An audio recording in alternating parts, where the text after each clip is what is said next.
Bonjour chers internautes et bonjour Amadou Makta Kanté. Et bienvenue à CNN News. C'est la énième fois que vous vous déplacez pour venir répondre à nos questions. Bon, avec vous aujourd'hui, nous allons discuter un peu du retard ou plutôt de la rareté des pluies. Heureusement que ces 2 derniers jours, on a vu beaucoup de pluie. Et lors de la fête de la Tabaski, justement, on a entendu un responsable religieux dire que pour que les pluies viennent, qu'on ferme les bars, il faut qu'on arrête la lutte, le football, tout ce que nous avons comme distraction. Est-ce que vous pensez que la rareté des pluies a quelque chose à voir avec cette explication-là théologique, religieuse? Je voudrais commencer par saluer toute l'équipe de CNN News et tous ceux et toutes celles qui nous suivent au Sénégal comme à l'extérieur. Je remercie CNN News qui me donne souvent l'opportunité de m'exprimer sur différentes questions. Et effectivement, cette question sensible, n'est-ce pas, qui a fait couler de l'encre et de la salive sur cette sortie, pas seulement d'un, je crois, de plusieurs chefs religieux, pour dire qu'il fallait fermer les bars, etc. Mais je pense que ce qu'il y a derrière ça, c'est que le religieux a voulu dire que la transgression, le péché, n'est-ce pas, peut provoquer, n'est-ce pas, la restriction de ce que j'appelle moi les biens et services de la nature. Donc c'est une possibilité. C'est une possibilité, y compris, n'est-ce pas, la pluie. C'est une possibilité. Et donc le discours religieux, je le trouve correct. Ce n'est pas, de mon point de vue, ce n'est pas un discours irrationnel, comme certains l'ont dit, en considérant qu'il n'y avait pas de logique à dire que c'est à cause des péchés, etc., de la transgression. Vous savez, le péché aussi, c'est une notion théologique qu'il faut comprendre, que Dieu aurait arrêté la pluie au Sénégal, parce qu'on trouve dans d'autres endroits du monde des gens qui font autant ou bien plus de péchés que les Sénégalais. Oui, parce que le Sénégal n'est pas le pays le plus festif.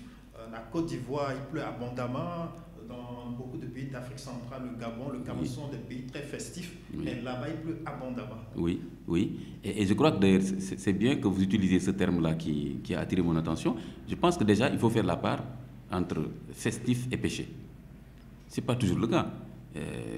Donc, je pense que ce que le discours religieux aurait pu dire et qui pourrait être plus recevable au niveau de l'opinion, c'est beaucoup plus parler de corruption morale, économique, financière, c'est-à-dire toutes sortes de transgressions, n'est-ce pas, de choses que Dieu ne veut pas que l'être humain fasse sur terre, n'est-ce pas? Là, on pourrait comprendre, parce que tous les, en tout cas ce que j'appelle la communauté abrahamique, qui se réclame d'Abraham, de la révélation, savent que c'est pas tout que Dieu aime. Donc Dieu n'aime pas le mal, il n'aime pas la rupture des liens de parenté, il n'aime pas la corruption morale, économique, politique, etc., l'injustice. Donc, tous les croyants seraient d'accord pour dire qu'effectivement, il y a un lien entre le fait de vivre selon ce que Dieu agrée et le fait d'être en rupture avec la transcendance, de tourner le dos au commandement divin. Ça, toute la communauté abrahamique est d'accord, ça fait sens. D'ailleurs, Adam, depuis le départ, le malheur vient du fait qu'il a transgressé un interdit. Donc, la communauté abrahamique n'a pas de problème pour recevoir ce genre de discours. Et d'ailleurs, les sermons qui sont faits par les imams, par les évêques, etc., mais il y a toujours une dose, n'est-ce pas, où on demande aux gens de retourner, n'est-ce pas, de respecter les commandements de Dieu, aussi bien du point de vue vertical, c'est-à-dire dans le culte au sens strict, les prières, etc., le jeûne, etc., mais aussi les relations avec les prochains. Être juste avec les gens, respecter les droits d'autrui, pour les politiques, de respecter la justice sociale, etc. Donc, à ce niveau-là, je pense que c'est clair. Donc, ce n'est pas tout ce qui est festif. La religion n'est pas contre le divertissement, contre ce qui est festif. La rareté des pluies peut s'expliquer, et d'ailleurs les scientifiques, les météorologues et d'autres sciences connexes expliquent depuis quelques années qu'il y a un phénomène de réchauffement climatique. Il y a quand même en face ce qu'on appelle les climato-sceptiques. Et Trump est vraiment plus célèbre, plus tristement célèbre. Voilà. Vous savez pourquoi? Parce que c'est un politique qui prend position dans le champ scientifique. Donc Trump est incapable aujourd'hui de vous expliquer c'est quoi une température, ni comment on calcule le climat avec différentes variables. Le climat, c'est un système complexe. Il y a la température, il y a les vents, il y a la géologie, il y a etc. Il y a l'atmosphère, etc. Donc, il ne peut rien dire à ce sujet. Donc, contredire les scientifiques, c'est juste une position politique que je trouve même arrogante, parce que considérer que le monde entier se trompe alors qu'on n'est pas scientifique, c'est un problème. Mais la plupart des scientifiques qui sont regroupés dans le GIEC, c'est le groupe international d'études du climat, où c'est les grands experts dans différentes disciplines qui discutent sur le climat, qui font des évaluations, voilà, et qui considèrent qu'effectivement, depuis la révolution industrielle européenne, qu'il y a une augmentation exceptionnelle de la température moyenne, n'est-ce pas, sur Terre, et que cela va causer des problèmes. Parce que simplement, depuis presque 10 000 ans, on avait une température qui était assez stable, vers 15 degrés, et c'est intéressant pour la Terre, parce que plus chaud, si cette température était moins élevée, on va avoir des problèmes la Terre serait trop froide pour qu'on puisse y habiter. Donc c'est l'habitabilité même de la Terre qui pose problème, parce que l'homme ne peut pas vivre dans n'importe quelle condition biophysique, n'est-ce pas, et chimique. Il y a donc des constantes biophysiques et chimiques qui permettent à l'homme de vivre, donc un taux d'oxygène donné, etc., etc. Donc il y a des équilibres de la biosphère. Et maintenant, cette augmentation importante, trop importante de la température découle, et c'est ça le fait important, des activités qu'on appelle anthropiques, c'est-à-dire des activités humaines. L'industrie, l'exploitation du pétrole, le transport, n'est-ce pas, nos activités industrielles, l'agriculture mécanisée, etc. C'est ça qui fait qu'il y a plus maintenant de chaleur dans l'atmosphère que l'effet de serre naturel, c'est-à-dire qu'il y a cet effet naturel de chaleur qui protège. Mais là, on a augmenté brusquement et de façon très significative la température, qui fait qu'aujourd'hui, c'est ça qu'on appelle le changement climatique, qui aura des conséquences, n'est-ce pas, qui peuvent être très graves selon les modèles et les scénarios qui ont été établis par les scientifiques. Il est toujours très difficile, et je le dis dans le texte que j'ai envoyé dans la presse, que j'ai appelé conflit de rationalité, il est toujours très difficile de faire une corrélation comme on peut le faire de façon scientifique, dans le cadre d'une expérience. Donc en termes de péché, de magie, de mythe, etc., tous les penseurs savent qu'on ne procède pas comme dans le domaine de la rationalité simple, où il y a une expérience et cette cause produit cet effet. Donc, ce n'est pas parce qu'on a fait tel péché que tout de suite la pluie s'arrête. Ce n'est pas aussi parce qu'on le fait pendant 1 an, 10 ans, 2 semaines qu'il peut y avoir cette sanction, n'est-ce pas, par une sorte de revanche de la nature, parce que l'homme a péché. Donc c'est plus complexe que cela. Mais ce qui est clair quand même, et irréfutable, dans le cadre de la rationalité de la révélation, ce que j'appelle la révélation abrahamique, qui considère que Dieu parle aux êtres humains, il peut y avoir un lien entre le comportement humain et les faveurs que Dieu donne ou restreint par rapport à ces humains. Je donne un exemple. Regardez l'exemple du déluge. Du déluge dans la Bible et dans le Coran, c'est quand même un phénomène, on peut dire que c'est un phénomène naturel exagéré par Dieu. Parce que quand même c'est de l'eau qui coule du ciel et de la terre. Mais de façon exceptionnelle. Regardez les plaies d'Égypte. Quand Pharaon a refusé le message de Moïse, c'est des phénomènes naturels exaspérés. Les poux, les sauterelles, le sang, etc. C'est quand même, au départ, c'est des phénomènes naturels. Et de la même façon, on sait, par exemple, dans le Coran, où le prophète Noé dit à son peuple que si vous demandez pardon à Dieu de façon humble et sincère, si vous présentez votre repentir à Dieu, eh bien, il vous donnera des faveurs, il vous donnera, n'est-ce pas, de la démographie, il vous donnera des pluies abondantes, etc. Donc, il y a bien ce lien-là entre le comportement humain. Dans le Coran aussi, Dieu dit, si vous êtes reconnaissant envers Dieu, il vous donnera plus de faveurs. Mais si vous êtes ingrat, vous serez responsable, n'est-ce pas, de la restriction des faveurs de Dieu. Donc, il y a ce lien-là. Maintenant, justement, votre question montre comment c'est complexe. C'est qu'il peut y avoir des mécréants qui font ce qu'ils veulent. Dieu est très patient. Il peut leur accorder un délai, comme il peut leur pardonner, comme il peut les sanctionner. Donc, il n'y a jamais ce lien, cette corrélation qu'on peut faire automatiquement. De la même façon, donc, entre-temps, est-ce qu'il y a eu un redressement du comportement? C'est très difficile à mesurer, parce que des millions de gens, on ne peut pas savoir qui a fait quoi et qui a fait, etc. Mais en même temps, une seule personne, l'invocation d'une seule personne, si Dieu l'accepte, ça peut permettre le retour des pluies.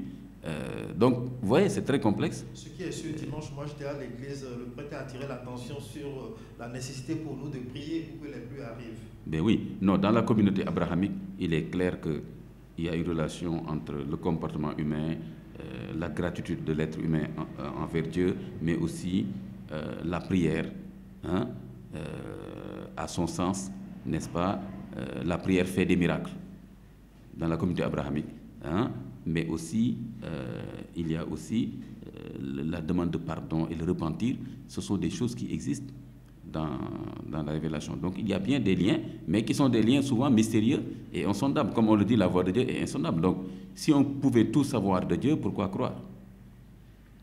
Si on pouvait tout savoir de Dieu, pourquoi croire? Donc c'est la foi qui nous permet de savoir que Dieu agit, mais il agit toujours dans sa complète souveraineté. Rien ou personne ne lui dicte son action, mais en même temps, il nous a donné, à travers ses signes, à travers sa révélation, n'est-ce pas, des liens, des avertissements, à travers le récit des prophètes, des choses qu'on peut comprendre comme étant des liens entre notre comportement et les faveurs qu'il va nous accorder ou non. On retient que Dieu, quand même, il voit nos faiblesses et il peut comprendre, il peut être patient, il peut nous donner un délai. Mais Imam Kanté, nous avons besoin de pluie. En temps de Saint-Exupéry dit, l'eau n'est pas source de vie, mais quelle est la vie? On en a besoin, l'eau. Il se trouve qu'à Dakar, avec une petite pluie déjà, on a des inondations.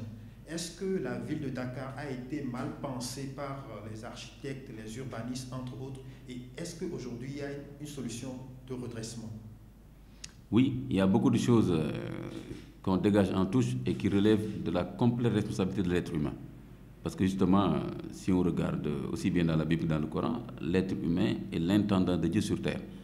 Et ce n'est pas par hasard que l'être humain a l'intelligence singulière par rapport aux autres créatures. Même si on parle d'écologie, des gens il faut défendre la nature, défendre les êtres vivants, c'est l'homme qui le dit. On n'a jamais vu un lion, un coq venir dire oui, il faut qu'on défende la biodiversité, parce que justement, ils n'ont pas cette dimension de conscience morale que Dieu a mise dans l'homme, et en même temps qui fait de lui un responsable, n'est-ce pas, de la maintenance justement de la création de Dieu. Et ce qui fait que l'aménagement de la terre, l'habitabilité de la terre doit être maintenu par l'être humain, parce que au départ, si la nature n'était pas faite de sorte que l'homme puisse y habiter, on ne serait pas ici aujourd'hui à faire notre émission. Donc il y a bien un réglage. Le Coran parle de taqdir, un réglage de l'univers, du cosmos, qui fait qu'il y a des équilibres qui permettent l'habitabilité pour l'être humain de la terre, parce qu'il ne faut pas oublier que la terre peut être habitable par d'autres êtres que l'être humain. Il peut y avoir quelque chose qui fait disparaître les êtres humains, alors que d'autres types d'êtres vivants et des végétaux peuvent y survivre. Donc, cet homme-là, quand il fait une action qui dérégule le climat, qui dérégule la biosphère, eh bien, on arrive à des catastrophes qu'il faut imputer à l'être humain lui-même. Aujourd'hui, quand on prend les villes africaines, et Dakar en particulier, tout le monde sera d'accord qu'on a raté, n'est-ce pas, le virage de l'assainissement, de l'aménagement du territoire. Ce qui fait que quand il fait une pluie d'une journée, ce n'est pas parce qu'il y a trop de pluie, mais c'est parce que par manque d'aménagement, que la pluie n'est pas résorbée, il n'y a pas le curtage des endroits. Là où il y en a, là, il y en a. Donc il y a beaucoup plus d'endroits où il n'y a même pas des canalisations. Donc, comme on le dit souvent, l'eau va essayer de passer toujours par les voies où elle peut passer. Donc c'est des problèmes de topographie et tout, mais c'est l'échec de l'aménagement du territoire. Il faut un schéma directeur pour chaque ville, pour chaque commune, pour chaque région. Allez voir dans les communes, on va vous montrer des documents, mais on vous dira on n'a pas les moyens de le faire. Allez voir les quartiers, on amène des pompes pour essayer de tirer de l'eau, alors qu'on sait très bien que le vrai problème, c'est que ce quartier-là déjà doit déguerpir parce qu'il est sur le chemin d'une ancienne rivière. Regardez toute la banlieue de Dakar. Les vraies solutions, ça ne va pas être d'amener chaque fois des pompes pour tirer un peu d'eau. Ça va être vraiment de requalifier les zones. Il y a des zones non édificantes où on a laissé les gens s'installer avec leurs familles qui deviennent des taudis, et après c'est des catastrophes quand la pluie arrive. Donc c'est la faute de l'être humain, surtout la faute des autorités politiques. Du temps du colonialisme, c'était mieux. Je ne sais pas comment les gens vont interpréter. C'était mieux parce qu'il y avait des plans de gestion, il y avait aussi une autorité forte pour ne pas laisser les gens s'installer n'importe où. Moi, j'avais fait une petite recherche, par exemple, à Saint-Louis. Je suis tombé curieusement sur un document qui a été fait par FEDERM. Faidherbe qui était gouverneur du Sénégal à Saint-Louis, où il avait interdit certaines zones de Saint-Louis d'habitation humaine en disant non edificandi. C'était au 19e siècle. Dès que Faidherbe est parti, on a laissé les gens s'installer. Et la plupart des inondations dont vous entendez parler à Saint-Louis, c'est dans ces lieux-là qui ont été interdits d'habitation par Faidherbe en 1800 et quelques. Des zones non édificantes, je dois rappeler également que sur la corniche, normalement, il y a également des zones où on ne devait pas construire, mais où, depuis quelques années, depuis le président Ouad, après Senghor, bien entendu, on a commencé à construire à outrance. Donc vous voyez la responsabilité des politiques. Vous voyez la responsabilité, je dirais, vous voyez l'irresponsabilité politique en matière environnementale. Et on voit comment, quand on rate la gouvernance environnementale, on débouche à des situations catastrophiques, sociales, politiques et tout. La plupart des jeunes qui sont morts, une quarantaine de jeunes depuis quelques semaines ici vers Guédiawaye, etc. Mais regardez, c'est lié au fait que les bonnes plages où les jeunes peuvent aller se divertir ne sont plus disponibles, ont été privatisées. Ce qui fait qu'aujourd'hui, les jeunes, quand il fait chaud, ils vont juste dans les plages où ils peuvent aller. Et souvent, c'est des plages mortifères. Donc, allez voir la corniche de Dakar. Elle est étouffée par des constructions, alors que c'est des zones où on ne doit pas construire, en tout cas en béton. Ce que la loi a prévu, c'est qu'on puisse faire des constructions, mais facilement enlevables, etc. Mais allez voir les bétons qu'on a mis là-bas. Donc, c'est l'irresponsabilité des décisions politiques.